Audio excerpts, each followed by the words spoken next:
Okay, we'll get her going here. I just put a note in the chat down there. If you want to read that through, we'll talk a little bit. This is a session, and it's going to be presented by Paul Anderson. Paul's from Buffalo High School. He's a science teacher at Buffalo High School, and it's called Flipped, Hybrid, and Differentiated Instructions for Possible Distance Learning. And me being a moderator and have done a little bit of work with this one really sounds interesting to me. So I'm kind of looking forward to this. If you read down there on that note, if you have questions for Paul or even comments, put them in this question and answer the chat box. I will be monitoring that as best I can, and we'll get the questions to Paul whenever we have time. And we'll maybe try to get a couple minutes at the end so Paul can answer your questions then also. Paul, you have anything you want to add to that? Nope, and don't be afraid to, just even pause and ask your question live. It would be fine for that too.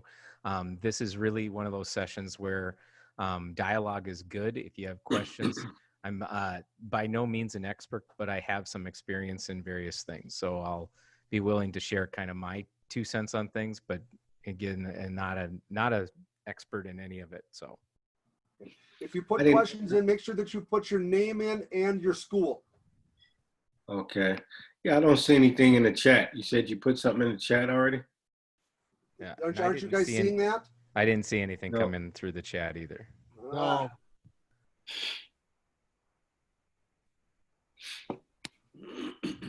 Why not? So, Paul, I have a quick question before we start. I'm a speech language pathologist. Is this appropriate for special ed as well, or is this mostly for classroom teachers?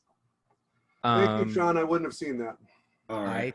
I think that some of the things that we'll talk about today can be translated into any situation. Okay. Because it's pretty basic in the sense of general formats and thoughts and processes that go into creating these environments. Okay, thank you. All right. Well, welcome everyone. I'm glad that you could make it here. I hope you're enjoying your last day of instruction here at the Best Prep Technology Integration Workshop.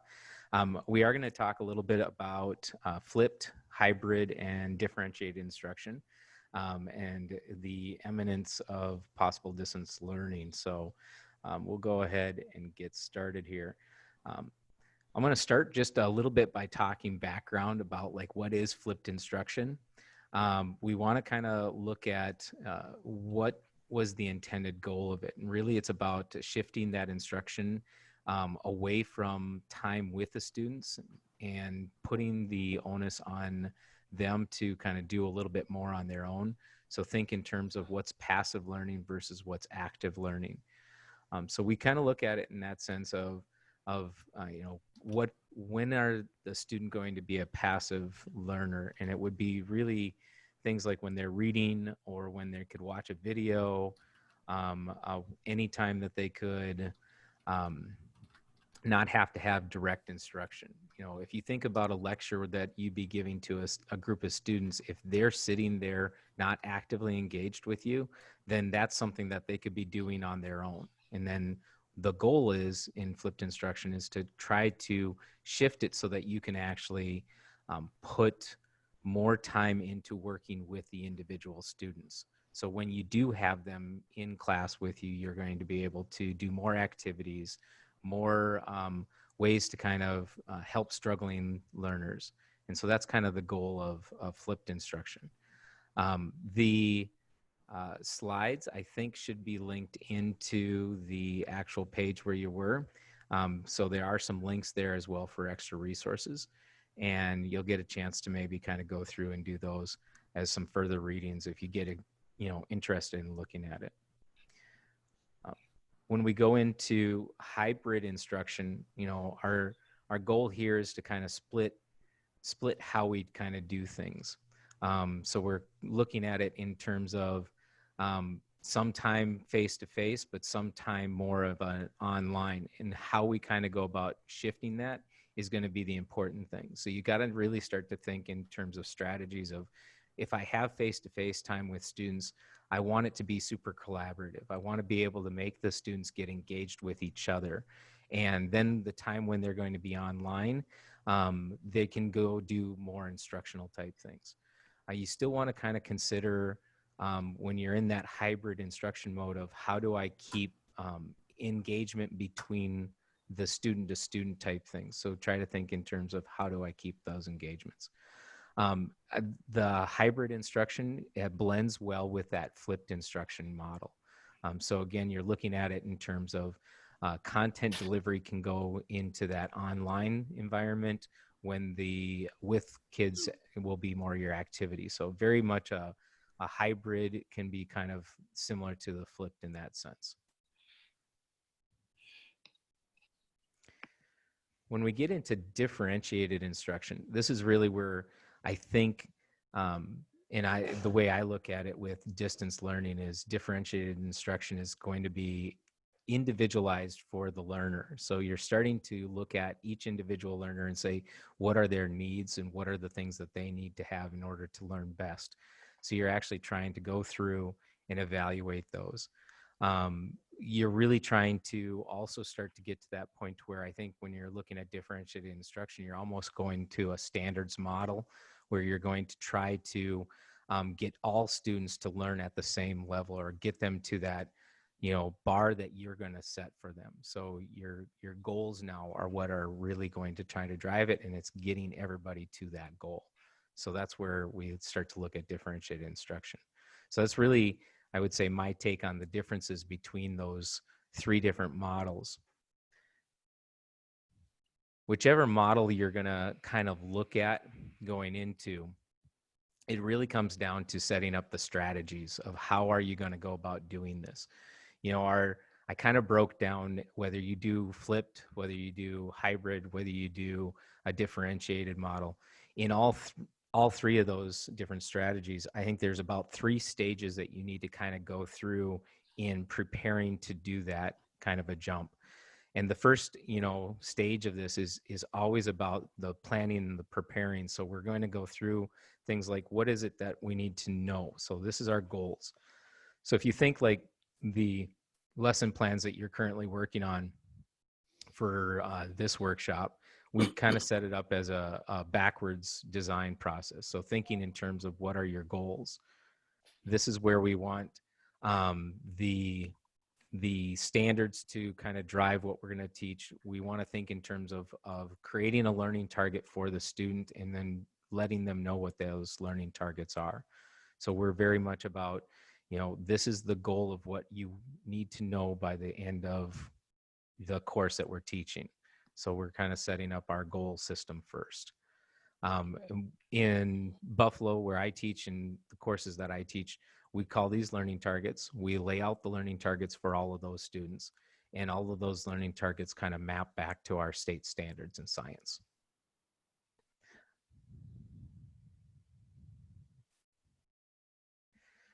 We go into, I think I missed one here. There you go. When you get into these online kind of environments, I think the big thing that you really need to understand is how do your learning management systems work? So you need to become an expert kind of in how to use the systems that your district has in place for you.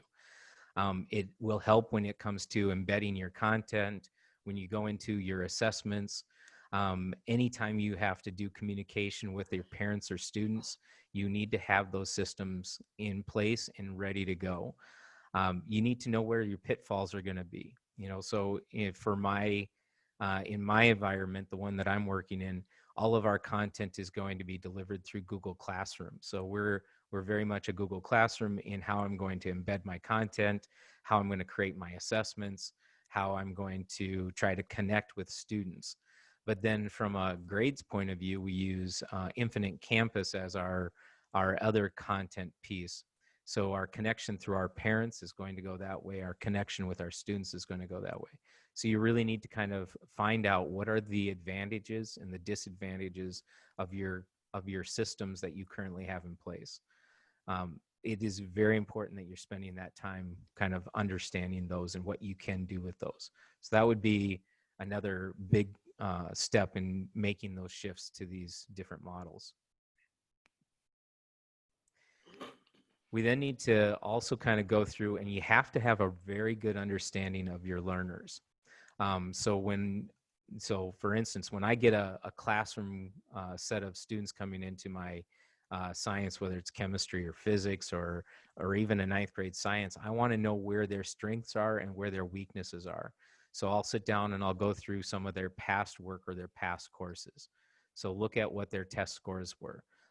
Look at where they, what classes have they taken before? What level of math do they understand before I start doing it? So you really want to have a really good understanding of where your students are and where they're coming from. This is probably going to be the most important piece when you get into that differentiated instruction, because you need to know that I might have one student that can do these things, but I'm going to have another student that can't.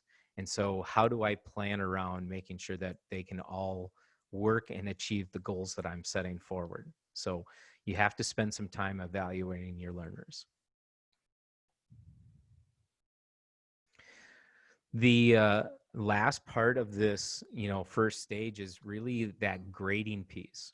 I think it's important to not just talk about the instruction, like flipped instruction and differentiated instruction, without actually talking about grading. Because the grading practices that you put in place are really the communication tool that goes to both the students and the parents. I know a lot of it comes down to, parents have goals. They know what they want their students to do. Grades are still important. It's still a mark that's going to be used in where they're at when it comes to colleges and where what their plan is in place for them for a career. So we want to make sure that we understand what that grading piece is going to look like and what they can achieve. As a teacher, my goal has always been about, I want them to know what they need to know content wise, and the letter grade is less important to me. So you have to start to say, well, how can I work within the system to develop something that's going to A, get the kids to learn the things that I want them to learn, and B, make sure that the parents are happy with where they're at. I think that sometimes the grading practices, though, you have to be careful because that's dictated maybe by your district. So if your district has a set grading policy, you have to kind of see where I can work around that so that you can achieve that. Nice thing in the situation I'm in Buffalo, our building is allowed to kind of create our own grading practice within our own room. And so I'm able to kind of build a standards-based grading system for my students, but I still in the end have to produce a letter grade for those kids. So I have to kind of try to figure out the best ways possible for that to work. So you have to spend some time planning out a grading practice.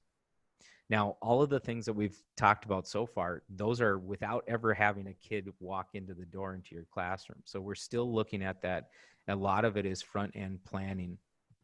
And we get into stage 2. This is where we're starting to think about the now content. So really the first stage was about developing your system. So your grading practices, your content delivery system, so the technologies that you're going to use, and the goals that you're going to set for those kids. So those are really the first things that you need to do. When we Hey, get Paul? into our, Well, yes. I've got one from Erin here. She made a comment about, says the presentation comes up as a PDF and the links are not clickable on that document. I'm Okay. assuming, meaning, are they going to be able to get this document so that they can click on the resources and stuff? Yeah, I'll do this. I'll make sure that when we get done today, I'll put the link into the chat so everybody can kind of get it there. And I'll also make sure that the link is there. So I'll change that within the system so that that link is out for the slides. Perfect. Thank you. No problem. When we go into our stage 2, we're really kind of setting the environment for the students to kind of work through. So we have to think in terms of what are the best practices in learning. And for me, I always consider the routines. I think kids need a lot of structure. They need the routines to kind of go through. So you have to kind of develop the routines that you're going to have with them when you're with them in person, in a flipped model or a hybrid model, and what are the routines that you're going to have when they're in that flipped model and hybrid model when they're not with you. So try to think, or even like in a distance setting, how are you going to begin your day and how are you going to end your day? So you want to make sure that you build a few of those things. They can be as easy as, having an opening question to create some dialogue with the students. And when we did distance learning this spring, that was my opening for all my classes, was a daily question. So I went ahead and gave them some random question, and I'd pull like 3 names, or I'd ask everybody to participate in a chat, and it would just be something random to get them to interact with each other. And that's how we kind of always started. We always had to have a kind of a routine to get us going into the learning set. You do need to establish what are the norms for your classroom. So what's acceptable and what's not acceptable. So if we move into like a distance learning system, or the potential to up and go into distance learning, if I start with kids in the classroom, I'm going to start with, these are the processes that we're going to have in place. So we're going to use Google Classroom. You're going to use, your headphones if you're in the room, so that you can listen to a video that everybody else has already watched, or and then you're going to get yourself on task to where you're at for the rest of the day. So you have to have those norms in place. Think in terms of what happens if a kid is able to advance himself through your class faster. So we look a little bit at like maybe self-paced environments. If I set up and give them a task for the day, and I've got one kid, it's going to take them the entire block to get through it, but another kid can get through it in half that amount of time. How do you handle your extra time? So what's appropriate as a learner in that environment? The other thing that I always think of when we start to get into these stages, or these kind of parts of developing your classroom environment, is how can I build in some student choice? So maybe one of the things that you can do is have options for kids, so that they can say, oh, I finished my activity today.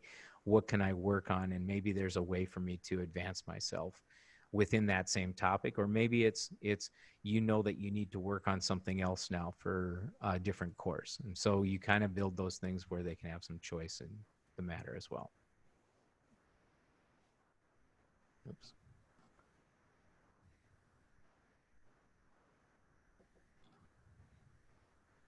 There we go. When it gets into the delivering our content, we want to start to think about, how is that content going to get to the kids? So are we going to do it as an online option, like in the hybrid model? So is there some stuff that's just going to be better to give the kids in person? So whether it's going to be a live video, or whether I can do it as a recorded video. Is it going to be something that we can put on the students to make it more student-centered? So maybe we're going to do an activity where the students are going to jigsaw the content, and we can then put it together in a Flipgrid. So are we going to use textbooks, or can we use videos for this? And so you're kind of go through and figure out what is your content and how are you going to deliver that content. The other issue I always look at whenever you go into a flipped model or a hybrid model is, how do you check to make sure that the students are doing what they're doing? When I first started to do flipped instruction, I found it was great. The kids were watching the videos. They'd come into class the next day. I could go directly into an activity. But when they stopped watching the videos, and then I couldn't do the activity because they were lost and not understanding where they needed to go. So that's always an important thing, is how do you build in check-ins?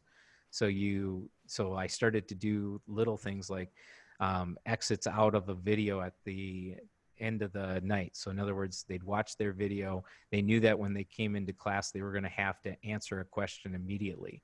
And the kids that watched that video and knew they were going to answer that question were ready to go. And the ones that hadn't watched that video had no clue what was going on. So that was a way to build in a check to kind of make sure that they were following through on their end of the outside. And part of that too was I had to pull back, and I didn't expect them to do some things outside of class. So you have to lay those groundwork for them so that they know what's expected outside of class and what's expected inside of class. Again, you're going to see this with everything. You have to think in terms of building that student choice. When it comes to me delivering content for my physics students, I always give them options. I say, you can either watch this video or you can read this textbook set of pages, because really the content is the same either way. And some kids like to have the option. Some kids will do both. And that's where you want to give them the options of what's acceptable for them and what's important for them as a learner. And that's where you kind of get into that differentiated part with, I as a learner need to have a textbook because it's the only way I can actually learn something. Where some students are like, I can't read this textbook. I need to have to listen to somebody to get that. So always build the tests in on that. We get into, once we figure out the ways that we're going to get content to kids, we also have to develop our systems in practicing. They need to be able to have activities that are going to get them to understand the content better. I think that was the one thing that when we went into distance learning this spring with our 9th graders, is we built a system or a routine where it was always going to be, here's a video to watch or some reading to do. You're going to take notes on it. That was one day, but then they always followed up with, here's the activity that talks about exactly the things that we were doing. Now you do that activity, so it's your practice. So we introduce something, we practice it, and then we repeat that cycle. So in other words, you're always going to go through that chance to practice the things that you're learning. Now, when you get into the grading aspect, you can start to talk about the things like, are these practice pieces going to be required for your grade or not? We took the approach with our 9th graders in distance learning and said, all of the things that we expect you to do, all the practice that we're having you do is what is required for the course. And if you don't do that, then you don't get to take the assessment. So we always based our practices and our notes and all of the learning that goes into it as, it's that important that you don't get to test until you do it. So it was it's almost like in your grade, it counts for nothing because the grade was based on their assessment, but they couldn't take the assessment unless they did it. And it was nice because in Google Classroom, we just didn't assign them the test until we knew that we had checked off all of those things. This is where understanding your management systems works well too, because from a parent point of view, we're using our Infinite Campus as our online grade book, and parents would see missing scores in there, and we'd said, well, those scores are missing. They can't take a test until they have completed those tasks.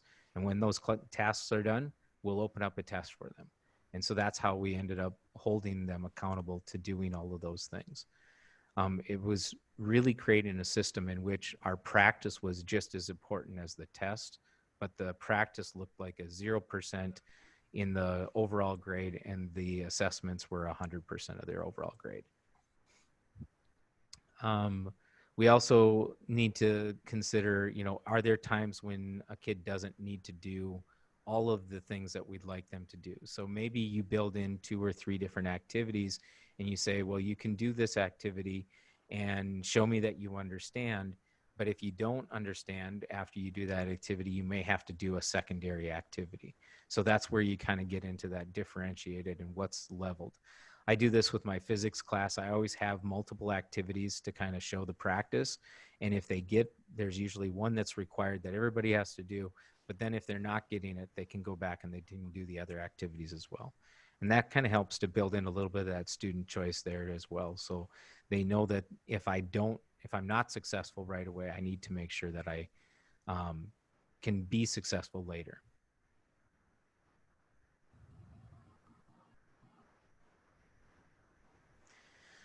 I think the other key thing in creating the environment is the assessment piece, and how do you go about creating assessments for students?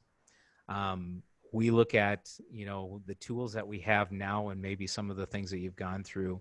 We have both electronic ways now of assessing, and we have the traditional ways of assessing.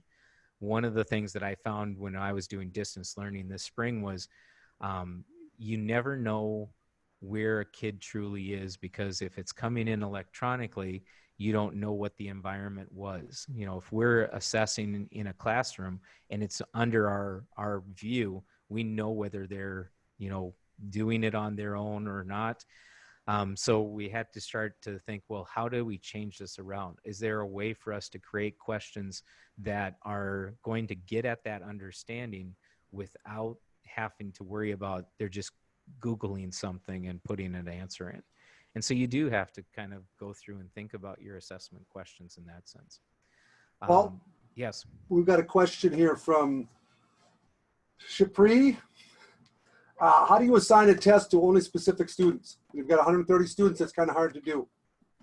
So within Google Classroom, and I don't know if you're a Google school or not, but if you are, you can assign to just certain students. And so what we would do is we'd always have kind of before our test day, our review day in distance learning was basically a get your things turned in day. And if they weren't turned in, then you weren't going to have the test open for you the next day. And so really the day before the test would always be for us as an instructor as a way to just catch up on all grading of all activities. So we'd go through, make sure everything is cleared, it's put in the grade book. And then when it comes to posting that actual assignment, that would be their test through Google Classroom, we would only check the boxes for the kids that were done. So that was kind of our process, was being able to go through and check that. As they did finish it, we could then add them to that assignment, and then that would be open for them to take as well. So the tool actually helped us with that. Heather has her hand raised. Okay. Yeah, so our school uses Schoology, and if you have everything in Schoology, you can set it up to students must complete this before they can move on to this. And if they have those things, the test will automatically open for them. So if they're part of Schoology, the LMS is Schoology, that is built into the system. Yep. And that's the important reason why you really do need to know what your system, your content systems are for your school. If you know those things inside and out and what they can do, we're probably, I think from an education standpoint, we're probably in the best position ever to do things like distance learning because we have tools that are going to be so capable of it. As we look at going forward, if I was to test kids now, and I wanted to say with more security in the testing, I'm going to probably post questions through Flipgrid because I can have a kid, give a verbal response to a question, and I can then read the kid's expressions and I can see whether they actually understand it or not. So grading is kind of that really big thing. And when it comes to the assessment piece, there are a lot of tools that we can use. Just for those of you, I'll put a plug out there. Tony did a grading for distance learning session on Monday, and you can go back into the recorded sessions and go back and listen to it. And he gave some very good points there too about how grading systems can be put in place to help kids learn and using some of that technology to do that. So the other thing that when we get into that assessment piece is you have to give kids an out. I always think that if they get into a situation where they took a test and they weren't successful with it, you have to have a system in place that allows them to go back and say, I need to, redo this, and I can show you that I can understand it. Because it goes back to that grading piece. Their goal might be to get an A in your class, where your goal was to get them to learn it in the class. And so you have to create that system that allows for both of those things to happen, because that's the only win for the student and for you. So think about, reassessment processes and how that can work for you as well.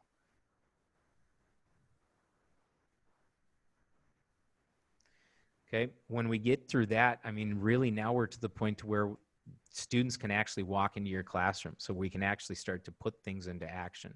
So as I start to think about school starting here in September, all of the stuff that we just talked about are the things that I'm going through right now and evaluating and setting up for my classes. But now we want to start to put it into practice. I always think that if you're going to build routines, so the idea of building routines or the using of some technology piece, if you want that that to happen at a very high level, you need to start with some of those things in a small sense. So things like using an icebreaker to get to know your kids better, that's usually using a tool that you're going to probably do later in class. So like, for instance, if I want to use Flipgrid as an assessment tool where I'm going to ask them for every test one question that they're going to have to do on Flipgrid, I'm going to start with an in-person icebreaker on Flipgrid so that they just know how to use the tool and they will feel comfortable with it. So you're trying to set up some of those little activities that get them to better understand things. I like to use the online surveys. I know for myself, I'll go through and I can maybe have access to like what was their test scores and what was their last math class that they took. And I can look at that, but I might also ask them some questions to get that same thing because I want to know what my learners are like. I want to know which ones are going to need to have a textbook and which ones are going to rather watch a video. The idea of just how we're going to evaluate you as a student can come even in those daily questions. You can pose little questions that are going to let you know what the makeup of your room is. So whether it's something that you're going to do in the classroom with kids or whether it's going to be out of them, try to find simple activities that just set up the environment that you want in the end. Okay.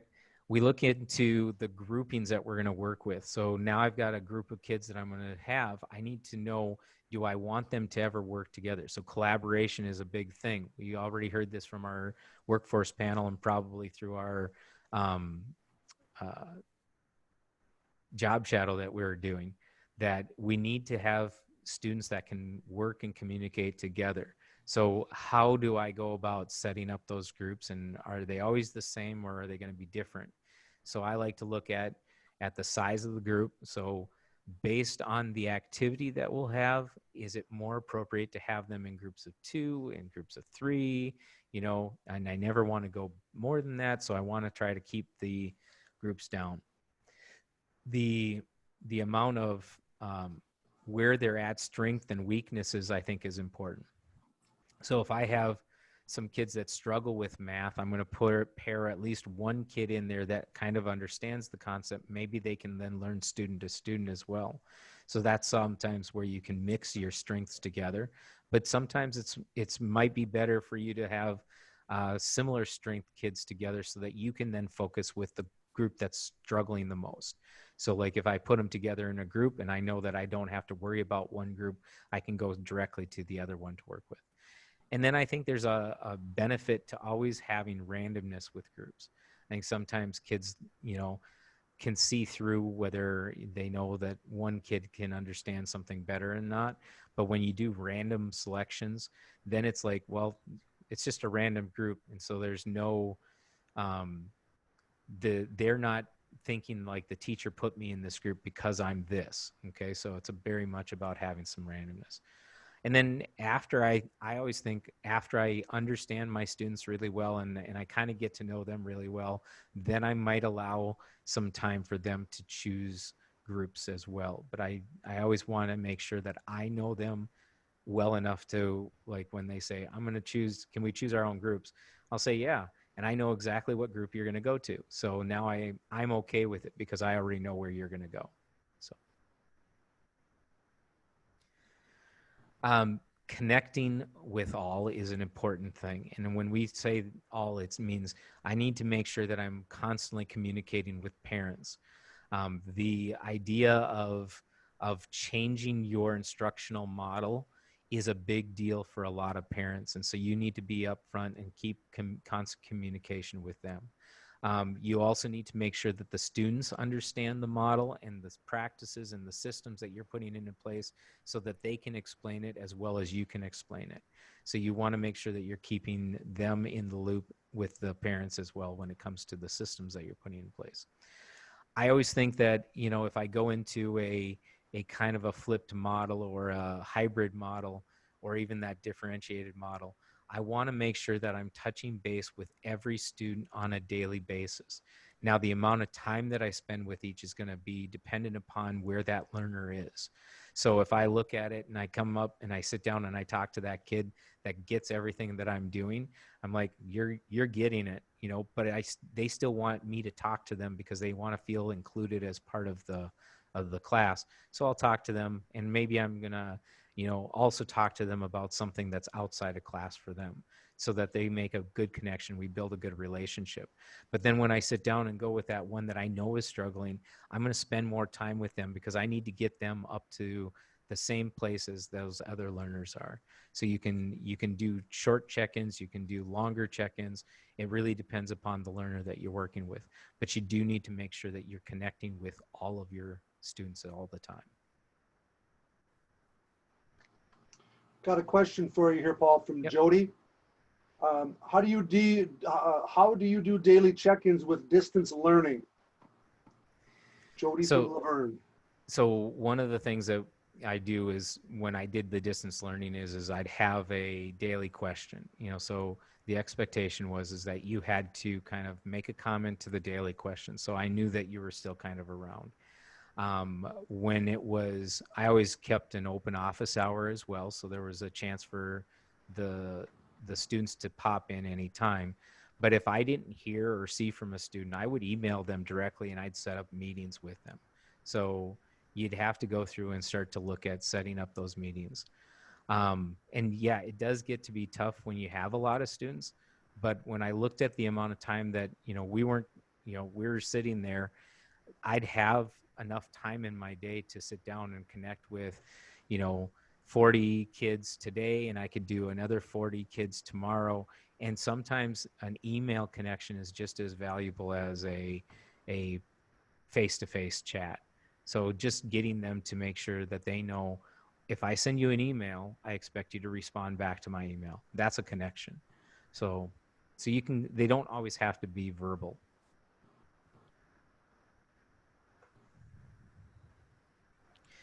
Let's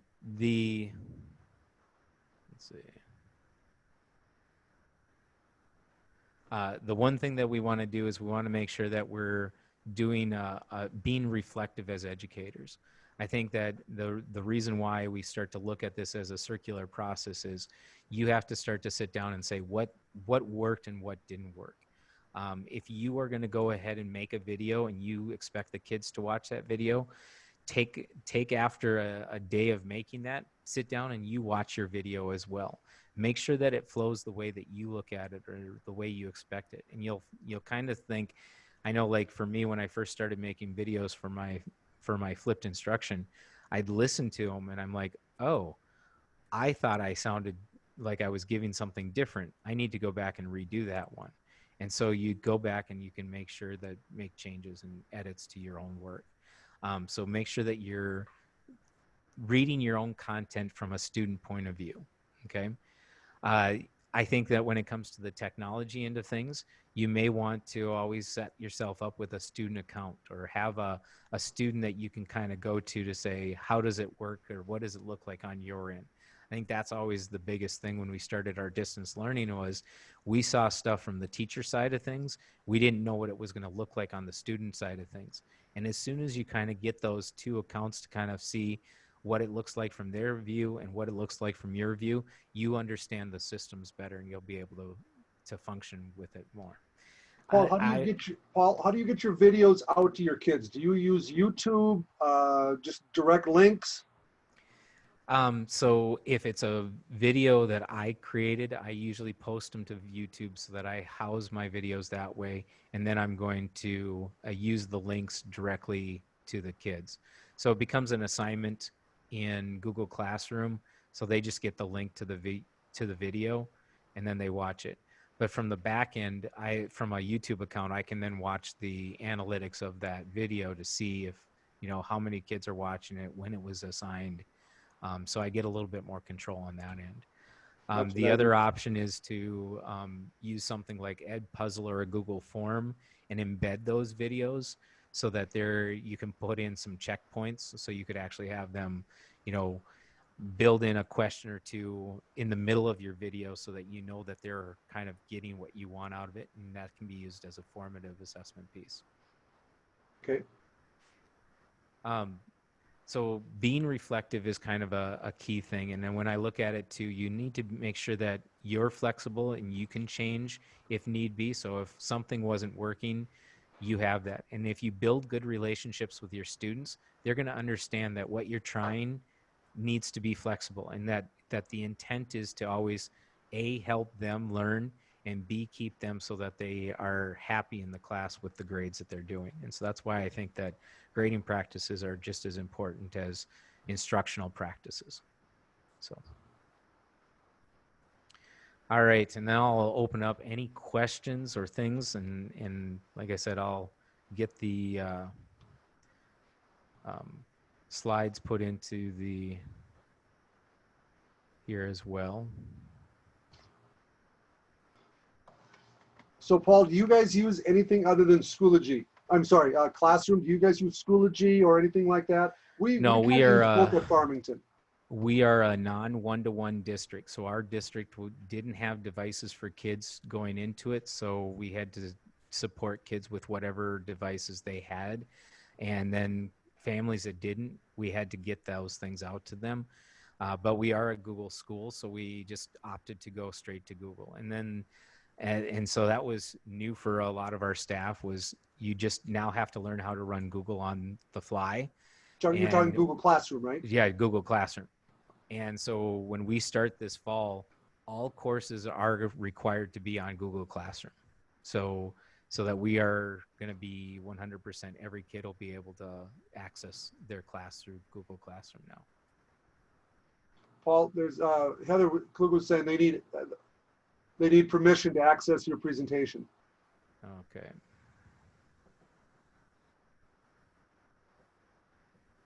I'm going to go ahead and let's see if I can stop sharing here a second, so we can go ahead and take some questions. I'll get that going here as we have questions as well. Okay. So we've got about 2 minutes here. If we've got questions, don't be shy. Paul's getting paid well to do this.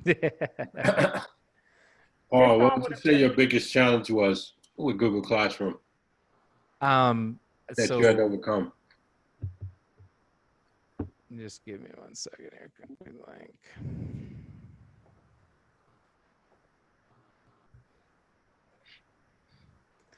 So for me, because I had started actually doing flipped classroom and doing some of this stuff before Google Classroom was a good tool and to be even used, I had a lot of my processes in place. So I had created just regular Google Docs that the students could use and had all my links built in there.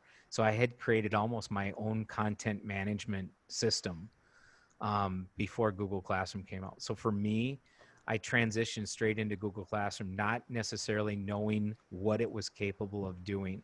And I think that was the biggest thing, is not knowing the system well enough. So that first 2 weeks of, we started 1 week on spring break or 1 week without kids, and then the week of spring break, I spent just learning how to use Google Classroom better. And as soon as I started to understand the capabilities and how it integrated well, I was able to kind of get my non-flipped classrooms to be better functioning. Now, again, when it came to my physics class, I had already used all those systems in place. The students understand how the systems were used. So we actually functioned with Google Classroom less. But now as I kind of revamp it, so this summer I've been revamping and setting it up so that it'll work better. But it's just, you have to learn the ins and outs of everything. They have made Google Classroom so much better over the last year and a half. I've used it for about 4 years. It was really troublesome for a while. It's really great for just handing stuff out and getting it back in again, but there were some limitations beyond that, and they've really made some great improvements in the last about year and a half.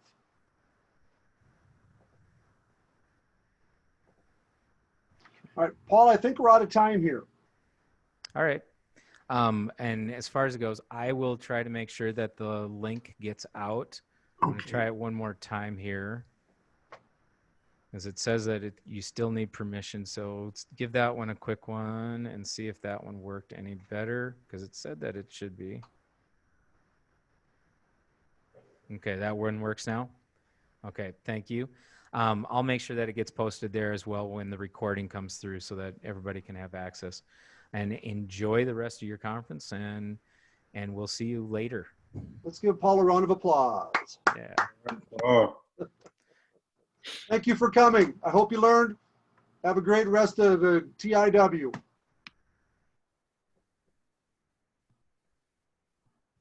Thank you, Paul. Yeah, thank you, David.